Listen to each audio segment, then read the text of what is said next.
Terima kasih pimpinan dan Pak Menteri dan jajaran yang saya hormati.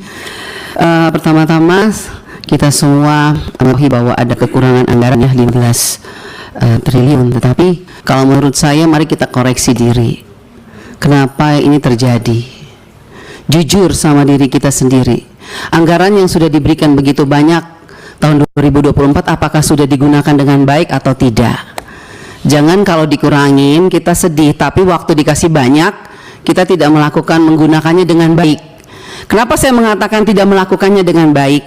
Karena sampai hari ini Pak Menteri berulang kali saya katakan bahwa masih banyak persoalan terhadap realisasi anggaran dan penyerapan anggaran APBN itu ke daerah, baik transfer daerah, itu banyak persoalan. Mau masalah guru, sampai sekarang guru P3K yang sudah lolos P3K sampai sekarang belum dikasih SK. Provinsi NTT belum, mereka belum terima SK. Kedua, guru-guru daerah terpencil masih banyak yang belum terima juga tunjangannya. Ketiga, banyak bangunan-bangunan sekolah yang masih terbengkalai padahal dari 2021 anggarannya. Saya kasih contoh, di Kabupaten Kupang ada 17 sekolah bangunan yang dari 2001 sampai sekarang tidak terselesaikan. Mau lagi, kita lihat lagi dana-dana PIP. Nah, makanya kemarin saya mengatakan bahwa kalau KPK memberikan rekomendasi kepada Kemendikbud, harusnya Kemendikbud sadar. Karena apa, kami ini Dewan, kami sudah bilang setiap rapat banyak persoalan, lakukan pengawasan, laporkan kepada kami, tapi kami tidak pernah didengar, ya kan? Akhirnya sekarang KPK memberikan rekomendasi, baru seakan-akan Kemendikbud kayak kebakaran jenggot. Bahkan kami anggota pemangku kepentingan mau diatur sama Kemendikbud untuk melakukan verifikasi oleh dinas. Loh, Anda sebagai kementerian mau nggak dilakukan verifikasi sama dinas? Jangan suruh dinas, jangan suruh apa yang kita usulkan harus dilakukan verifikasi oleh dinas. Kita ini lembaga tinggi negara, wakil rakyat. Kita yang menentukan anggaran di Indonesia ini. Bagaimana kepala dinas bisa memverifikasi data yang kita berikan? Anda sebagai kepala kementerian mau nggak diverifikasi sama dinas? Bapak Ibu ini kan orang-orang pintar setahunya saya di Kemendikbud, orang-orang berpendidikan. Kok bisa salah mengambil kebijakan? Anda mengeluarkan perseksjen yang di mana poin nomor 3 dikatakan bahwa data yang direkomendasikan sebagaimana dimaksud pada huruf B diverifikasi oleh dinas pendidikan. Loh, kita ini pemangku kepentingan usulkan itu dari Dapodik sekolah. Dapodik itu harusnya kan, makanya tadi Pak Andre bilang operator sekolah itu diperhatikan, karena semua itu dari operator sekolah. Kepala sekolah aja kadang-kadang tidak tahu apa yang terjadi dilakukan oleh operator sekolah. Dinas pendidikan juga nggak tahu.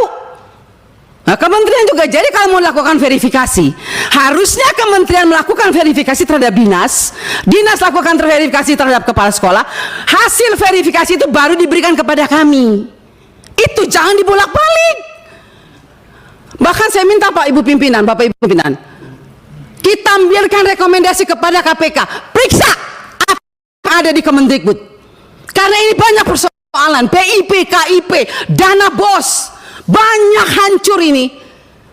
Tolong Ibu, saya minta Pak pimpinan, kita berikan rekomendasi kepada KPK, periksa dari 2021, 2022, 2023. Nggak usah tambah anggaran kalau memang banyak korupsi, uang negara habis bukan untuk rakyat. Saya marah Pak Menteri untuk sekian kalinya, karena memang ini kenyataannya di lapangan. Jangan dong kita dibikin seperti anak kecil. Kok apa yang diusulkan kita mesti diverifikasi oleh dinas pendidikan? Anda mau nggak sebagai menteri diverifikasi oleh Dikbud oleh dinas? Jangan aneh-aneh lah. Kalian tuh dipilih oleh presiden, harusnya berikanlah yang terbaik untuk rakyat. Semoga pembicaraan saya ini dilihat oleh presiden yang baru. Semoga presiden yang baru memperhatikan kinerja kementerian sekarang ini, memperhatikan eselon-eselon 1 yang sudah ada ini. Tidak memberikan solusi kepada negara, hanya membuat persoalan di daerah. Yang tertinggal tetap tertinggal, yang guru menangis tetap menangis.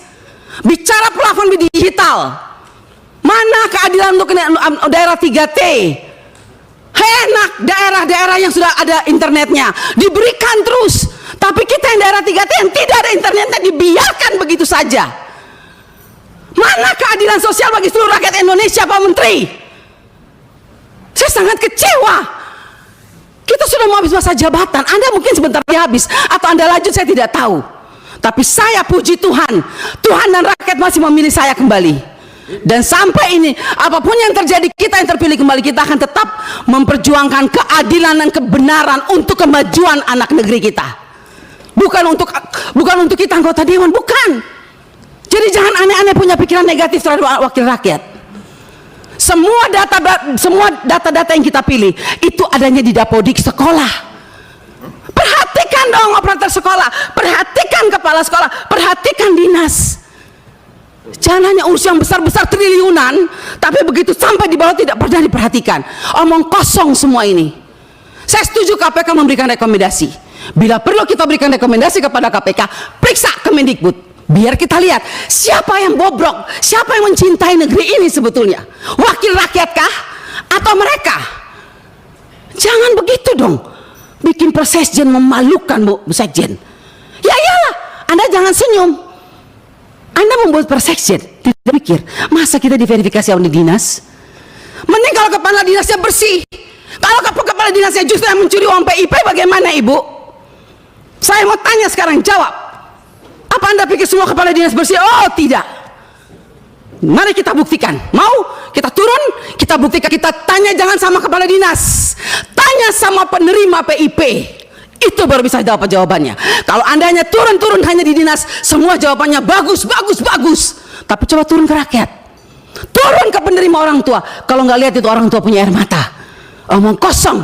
Nama ada, SK ada, uang nol sampai hari ini. Baik. Jadi kalau kita mau bicara soal anggaran, Pak, jangan ditambah. Tuhan juga tidak ingin semua uang negara ini hilang. Saya yakin dan percaya sampai ini anggaran turun, karena Tuhan itu lihat air mata orang miskin. Jadi kalau anggaran turun jangan marah. Mungkin inilah kehendak Tuhan supaya kita koreksi diri, stop dan bertobat kalau mau lihat bangsa ini baik dan lebih maju. Terima kasih pimpinan.